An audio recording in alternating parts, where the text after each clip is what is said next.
Welcome to Pomegranate Health. I'm Mick Cavazzini.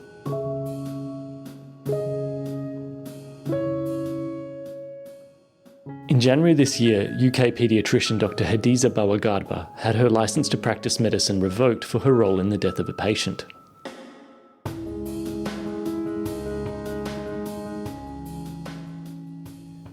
Six-year-old Jack Adcock died of septic shock on a chaotic day in the Leicester Royal Infirmary that involved delays in his diagnosis and treatment. We already discussed cognitive error in the diagnostic process in episode 32. The case of Dr Bawa-Garba highlights the systems pressures that can exacerbate medical error. Today we'll talk to three experts in health systems about problems in resourcing, diagnostic tests and scans, the ergonomics of health IT, and the culture of disclosing error. Here's Professor Geoffrey Braithwaite of Macquarie University. I'm Geoffrey Braithwaite. I run the Australian Institute of Health Innovation, and that's a large research group of about 150 people doing research on patient safety, e-health, how care is organised. You know, no one has ever designed a system as complex as healthcare. I don't care whether you're talking about manufacturing or banking or the military. So the question is, how do we understand that cognitive load of that individual amongst all that milieu of complexity and intricacy and difficulty? On the 18th of February 2011, Dr Bawa-Garba was the on-call paediatric registrar at Leicester Royal Infirmary, in her sixth year of specialty training after studying medicine in the same city. She had recently returned from 14 months of maternity leave and had not yet been inducted into the hospital's workings. The account of that day presented here is collated from court documents, the BMJ, and several other sources. For brevity, these are all linked to the transcript of the podcast found on the website. The Children's Assessment Unit at Leicester Royal Infirmary normally handles 15 acute admissions coming from either the emergency department or from GP referrals. The registrar supposed to be covering the CAU was absent on that day, and the consultant was teaching in a neighbouring town. Therefore, Dr Bawa-Garba was left in charge of the CAU and of paediatric emergency. This meant she was overseeing surgical admissions, giving advice to midwives, and taking calls from GPs, as well as supervising several wards spread over 4 floors.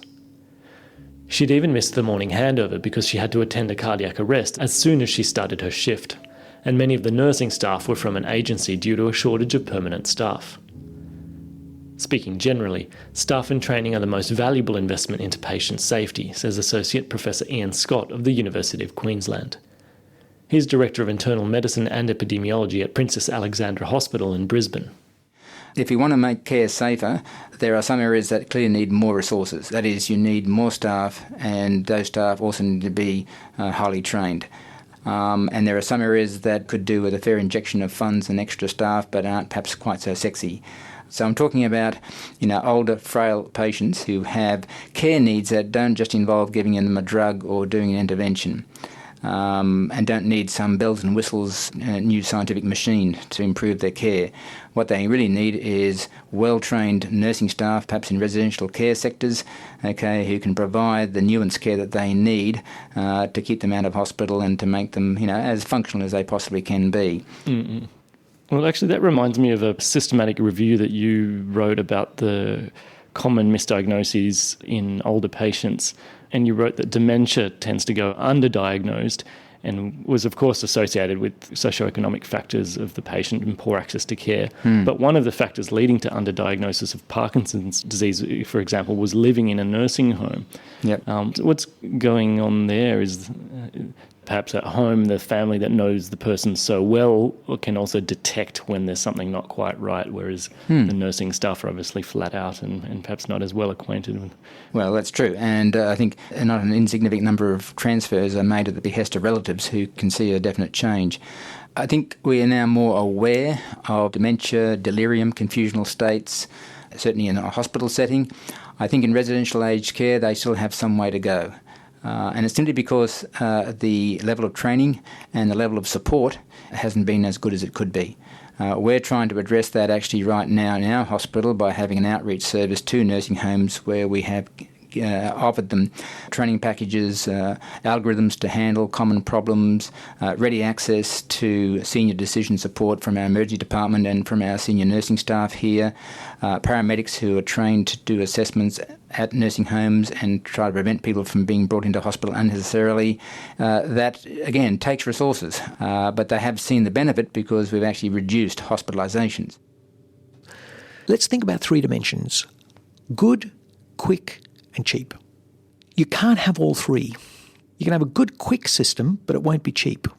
You can have a good, cheap system, but it won't be quick. Now, what it seems to me, emanating from, ministers, officers, taxpayers even, that we want all three. Well, there's trade-offs. So what are we willing to accept? I mean, we could have safer care for patients. If we spent, 3% more GDP, bumped it up from, 9.3 in Australia to, say, 12.3%? And for the time being, it has been evaluated favourably in what we get bang for the buck. At the systems level is the Commonwealth Fund in the US, which assesses 15 countries on various dimensions. What's general practice like? What's acute care like? What about pathology? And so they have different questions each year or so and ask all the health systems and interrogate them on that question. And usually Australia is in the top 3 or 4 on most dimensions, not every dimension all the time. New Zealand has a bit of an added problem. It's only 4.5 million or so in a population. It doesn't have to cover the same geographic width as Australia, but it doesn't have quite the resources and a smaller GDP. Other workforce issues are pretty obvious, that long hours without breaks are going to lead to fatigue and lower cognitive capacity. But interesting to me is the audit culture of measuring the performance of health institutions. Yeah. One example that's being pointed at is the 4-hour rule in emergency that requires that 98% of patients arriving at emergency are to be admitted, discharged or transferred within 4 hours from the time of triage. Are strategies like this good for productivity, or do they add unnecessary pressure? So, the obvious answer is yes and no. If you look at the NHS, the National Health Service in the UK as an example, and many listeners will have worked in the NHS and know a lot about it, there's been a culture of key performance indicators, targets, to excess. I mean, I think most people would agree it's been excessive. I published a paper with a colleague on this a couple of years back. It can lead to people focusing on the targets, but they immediately defocus on all the other things that might be important. They're also often rather artificial. They're cooked up sometimes in a minister's office or a policymaker's office because they want to get the press off the back. Sometimes they have distortion effects. They also get a bit resented by clinicians who know that the world isn't as precise as that. Every patient is different.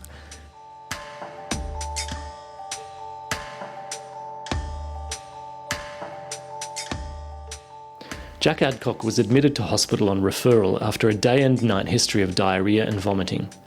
He was a child with Down syndrome who'd previously had surgery for a congenital atrioventricular canal and was being managed with the ACE inhibitor enalapril. Dr Bawa-Garba assessed Jack at 10:30 a.m. He was dehydrated, unresponsive and limp. He was breathing shallowly but had no raised temperature. Blood gases showed a pH of 7, a base deficit of -14, and a lactate reading of 11 millimoles. The doctor made a presumptive diagnosis of acute gastroenteritis and treated Jack with an intravenous fluid bolus. Jack seemed to perk up and blood gas measurements were repeated around midday. According to Dr Bawa-Garba's defenders, these showed he was less acidotic and recovering metabolically. In court, the prosecution said the readings were still a long way off, and that she hadn't drawn enough blood for accurate measurements to be made. Dr Bawa-Garba did also order a chest radiograph and bloods for renal function and inflammatory markers, suggesting that pneumonia was on her radar. This differential diagnosis was confirmed at 3 p.m, when Hadiza Bawa-Garba saw the scans. In court, she was blamed for the 2.5-hour delay in reviewing the x-rays. But Dr Bawa-Garba hadn't been told that they were available, and during that time had been dealing with an infant requiring a lumbar puncture. Delays in the cascade of ordering and analysing scans are common and require an examination of both capacity and culture, says General Practitioner David Heslop. He's Associate Professor in the School of Public Health and Community Medicine at UNSW, and his research interest in modelling risk in health services comes from a career as a military medic. I guess questions that are raised for me by the case in the UK relate to how faults within the system are managed. So if there are systematic delays within interpretation and it's known that it's causing a clinical effect, then there are potentially other options that could be explored. Does it have to be an NHS radiologist who does the interpretation in the event that there's a surge? Or is there some way to better design the system so that there's a buffer capacity within that? So according to a survey of 580 physicians published in JAMA, about 10% of all diagnostic errors came from delay in ordering certain tests. But equal proportions, so another 10% of errors came from delays in getting the tests back, and failure of the ordering clinician to follow up abnormal results. Another review in the Annals of Internal Medicine reported that 3/4 of physicians surveyed didn't routinely notify patients of normal test results, and up to a third of them didn't even always notify them of abnormal results. Is there a cognitive barrier here that, there's always one more patient at the door, so that once the previous one is sort of out of sight, they're in a sense out of mind? I find those statistics shocking. There is a large component of culture that we acquire through medical school, through our junior years as clinicians, about the way things are done and due diligence. So we get trained, for example, to take a clinical history, to perform a clinical examination, and then tests are used to either rule in or rule out a particular diagnostic hypothesis. And what is highly concerning about results, if they're not actually being viewed or if they're not being followed up, is that one has to question whether they've been ordered and conducted in the context of a formal diagnostic strategy. We know that the lack of follow-up of investigations that have been ordered is a problem, particularly if patients are discharged and the investigation comes back after they've been discharged. They are system factors. You have a lot of requests that come back.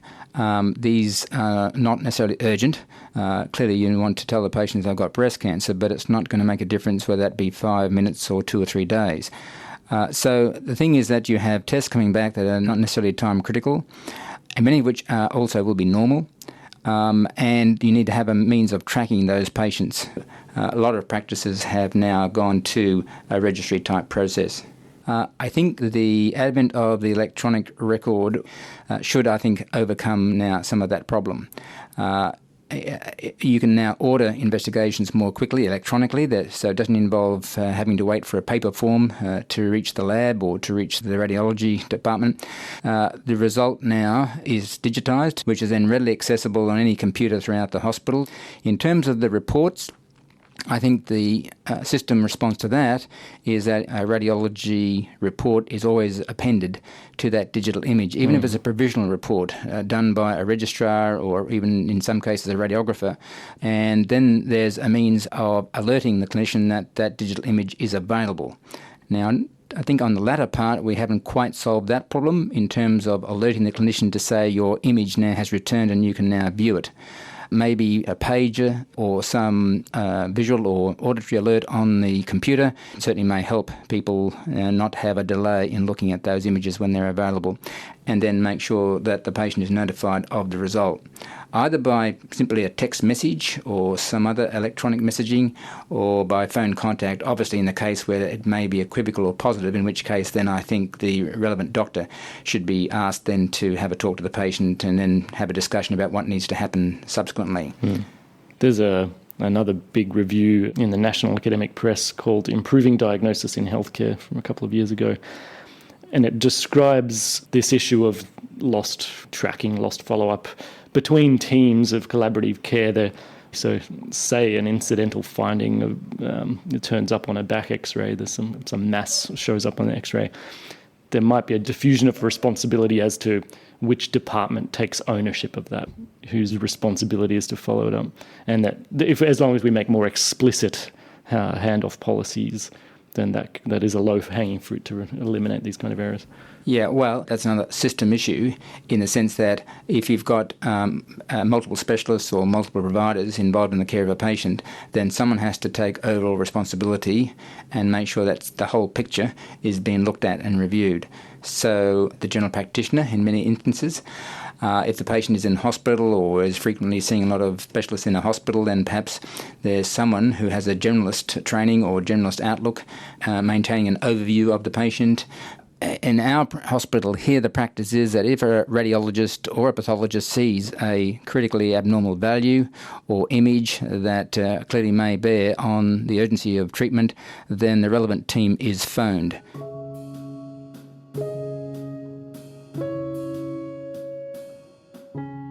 Jack Adcock's sepsis had been caused by a Group A streptococcal infection. Dr Bawa-Garba prescribed antibiotics as soon as she saw the X-rays. But there was a delay of another hour before these were administered by nursing staff around 4 p.m. At the same time, the IT system in the hospital had failed, meaning that test results weren't automatically copied into the electronic health record. The senior house officer was taken off clinical duties to communicate test results over the phone. This is how Jack's blood results were communicated to Dr Bawa-Garba some 5 hours after she'd ordered them. She scribbled down all the figures and noted a raised C-reactive protein. But she didn't pick up on the elevated creatinine and urea levels, which would indicate kidney dysfunction. Even when the IT came back online, the alerting system did not flag up abnormal results as it normally would have. There's no doubt that IT systems could streamline the way critical patient information is communicated around the hospital and the broader health service. But poor design of displays and control panels can also add to the cognitive demand on a clinician. A 2015 assessment by the US National Academy of Sciences, Medicine and Engineering found that many electronic health record systems had cluttered displays, and there was inconsistency in the scales of measurement between programs or the chronology of presentation of test results.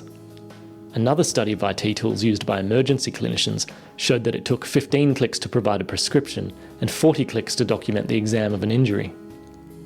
Ian Scott and David Heslop reflect on the ergonomics of health IT systems and how these supports can fit in with day-to-day clinical practice. Well, it all comes down to design. So I think in the US, there's been a lot of off-the-shelf commercial products that have simply been imposed on hospitals without the local clinicians being any way involved in their design or testing. I think we've learnt in digitising hospitals here in Queensland that things are prioritised in ways that follow an intuitive line of thinking that most clinicians will use.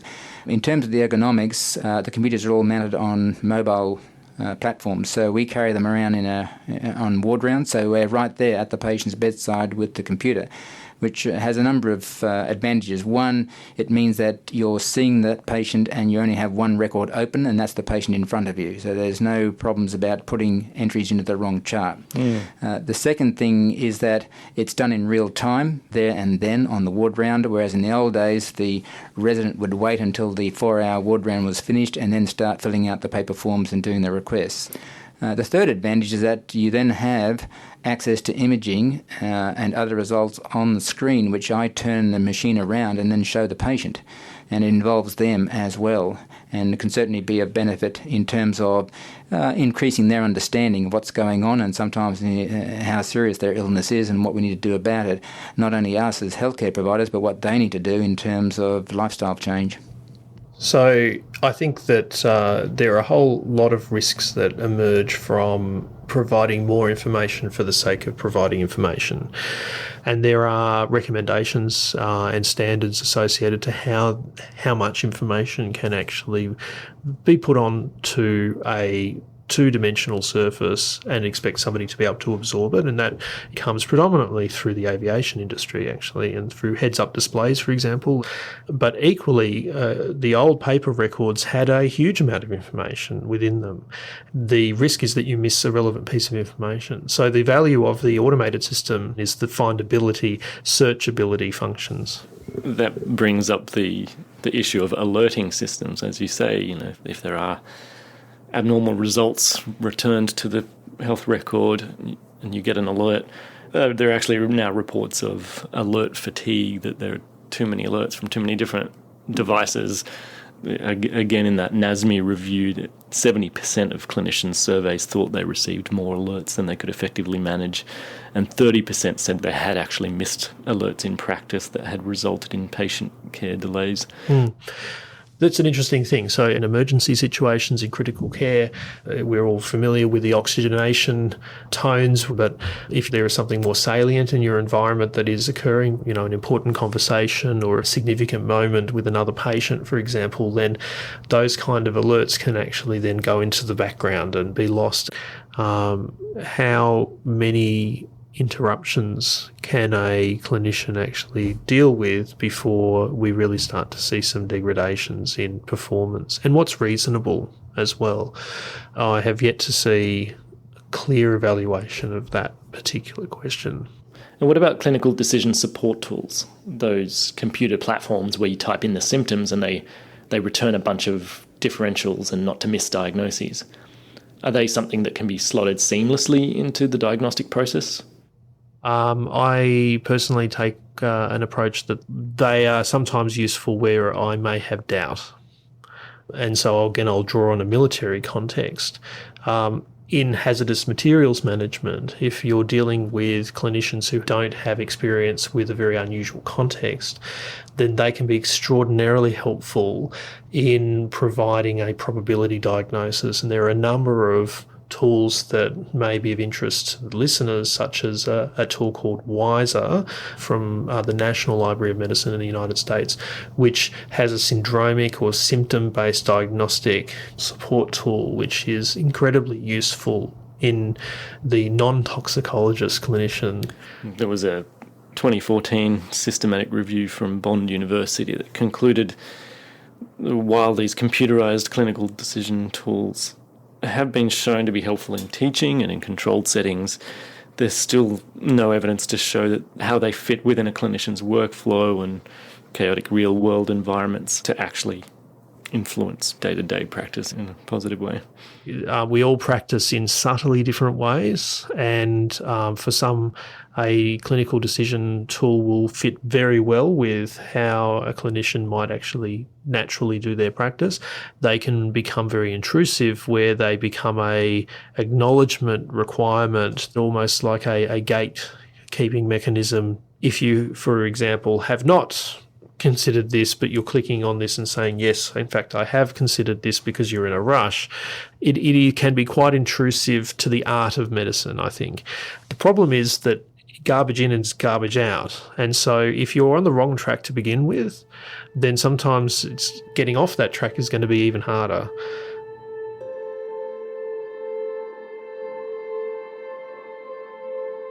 At 4:30 p.m, Dr Bawa-Garba met with the duty consultant Stephen O'Riordan, who had just returned from his teaching obligations.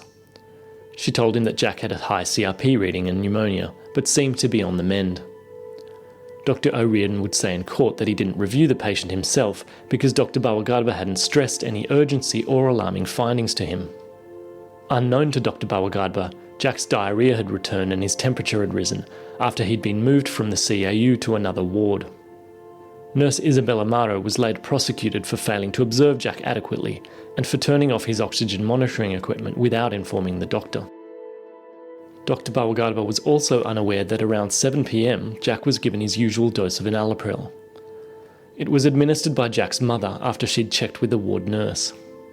Enalapril is contraindicated in shock because it lowers blood pressure further. It wasn't on Jack's drug charts as Dr Bawa-Garba meant for it to be withheld. In court, it was said that she'd been careless by failing to highlight this more prominently to other staff. 45 minutes after the drug was given, Jack suffered a cardiac arrest. Dr Bawa-Garba was called to the bedside and resuscitation was begun. At one point, she stopped these efforts for a minute after mistaking Jack with another patient who'd been marked not for resuscitation. This was now 13 hours into a double shift with no break even for food. At 9:20, Jack passed away. A court would later hear that he was already too far gone for this hiatus in resuscitation to have affected the outcome. Dr Bawa-Garba was of course traumatised by the event, and some days later Dr O'Riordan suggested she reflect on the mistakes of the day in writing. She wrote about her interpretation of the blood measures and about breakdowns in communication. These notes were used in the hospital's investigation of the incident, but contrary to many media accounts, they did not come up in court proceedings. In November 2015, Hadiza Bawa-Garba and Isabel Amaro were convicted of gross negligence manslaughter in a jury trial. The Medical Practitioners Tribunal suspended Bawa-Garba's licence to practice for 12 months. The General Medical Council then appealed to the High Court, insisting that public confidence in the profession could not be maintained by the application of such a lenient penalty. In January of this year, Justice Duncan Owsley ruled that Dr Bawa-Garba should be permanently erased from the medical register. In Australia and New Zealand, manslaughter convictions against medical professionals are very rare. Medico-legal commentators quoted by the ABC and the New Zealand Resident Doctors Association point to the greater recognition of systems pressures here and of the need for transparency. But they also say this culture can't be taken for granted. Geoffrey Braithwaite and Ian Scott discuss how the Bawa-Garba case could influence the disclosure and examination of medical error. Even the Secretary of State for Health, Jeremy Hunt, about the Bawa-Garba case, tweeted and said, this is a big problem for learning, because they captured her notes. It's a very evocative case to remind us all. And most doctors I'm talking to are saying, there, but for the grace of God go I. That could have happened in my career. Professor Mark Graeber, who's a bit of an institution in this field, he studied 100 cases of diagnostic error involving physicians, and almost half the diagnostic errors were down to a combination of systems errors and individual cognitive error.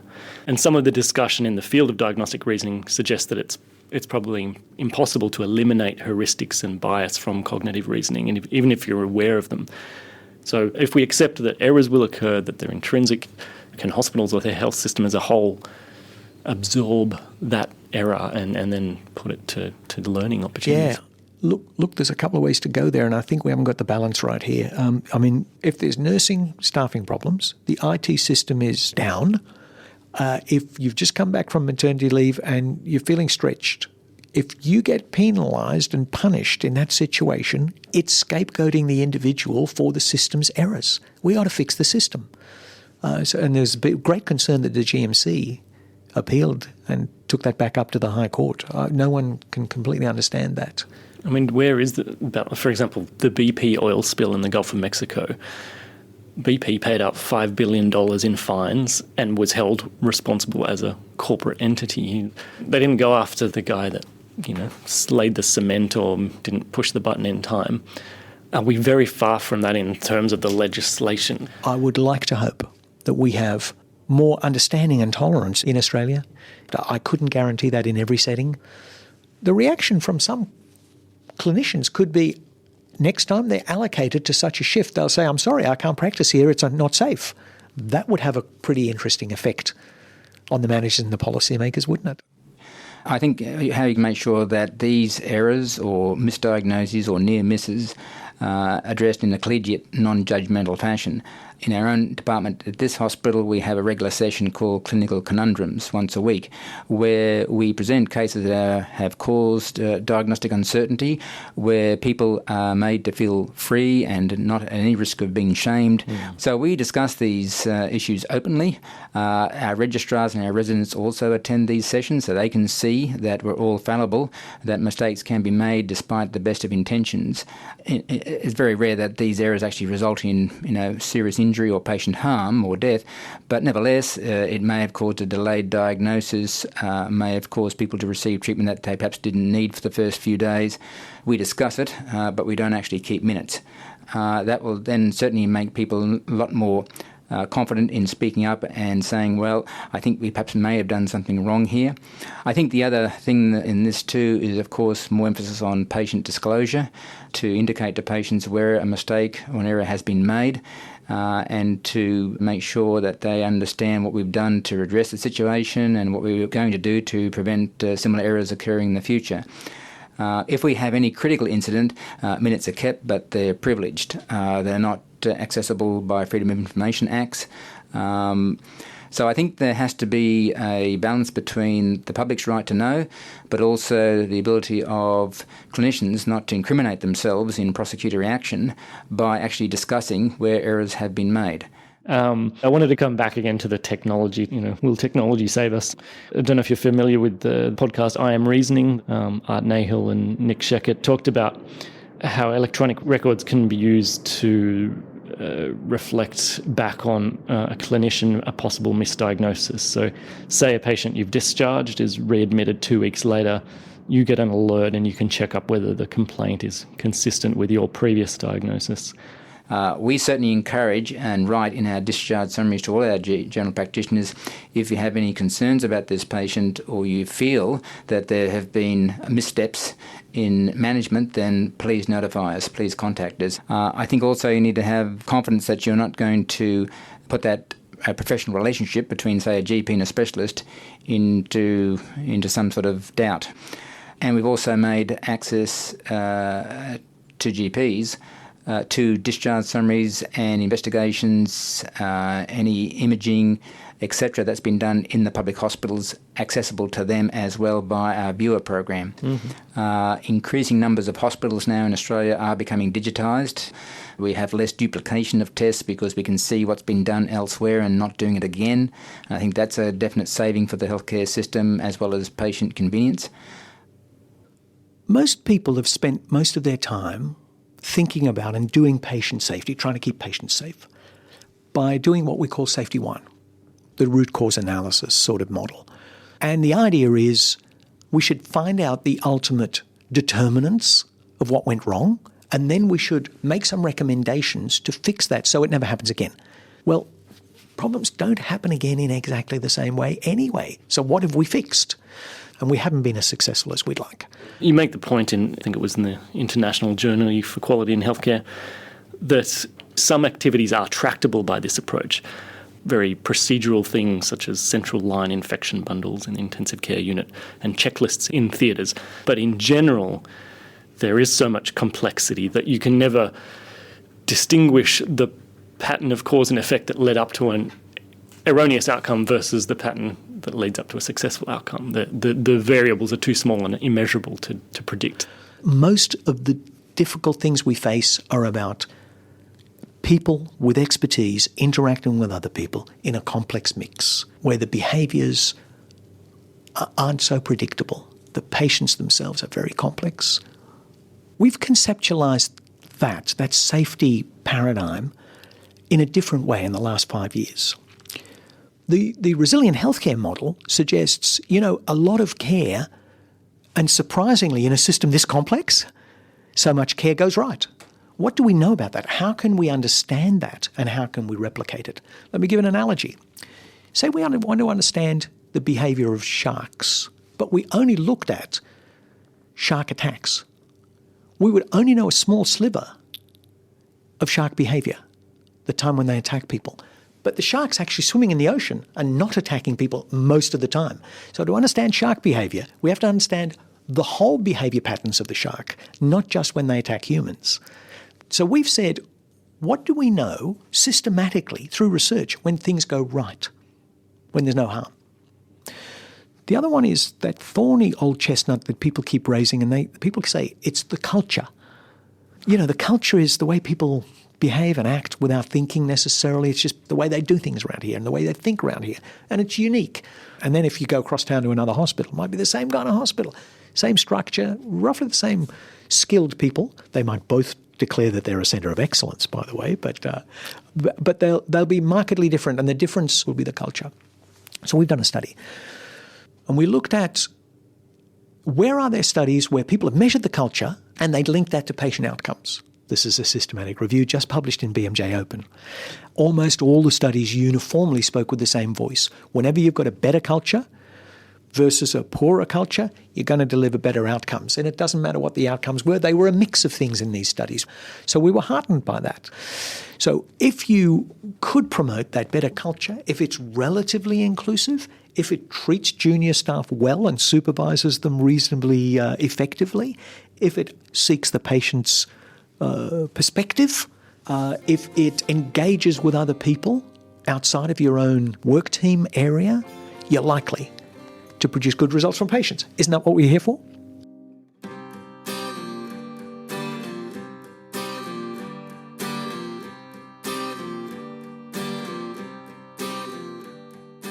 Many thanks to Jeffrey Braithwaite, Ian Scott and David Heslop for contributing to this episode of Pomegranate Health. The views expressed are their own and may not represent those of the Royal Australasian College of Physicians. Events reported about the Bawa-Garba case come from court transcripts and many other sources. You'll find these at our website racp.edu.au/pomcast, along with other literature mentioned and a full transcript. There are also links to podcasts from I Am Reasoning on the drivers of diagnostic error, and from Keyline discussing how to improve handover procedures. The paediatrics blog Don't Forget the Bubbles also takes a look at coping after an error has occurred. Editorial advice for this episode was provided by RACP Fellows. You too can leave comments on our website and keep the conversation going. I'm Mick Cavazzini. I hope to hear from you.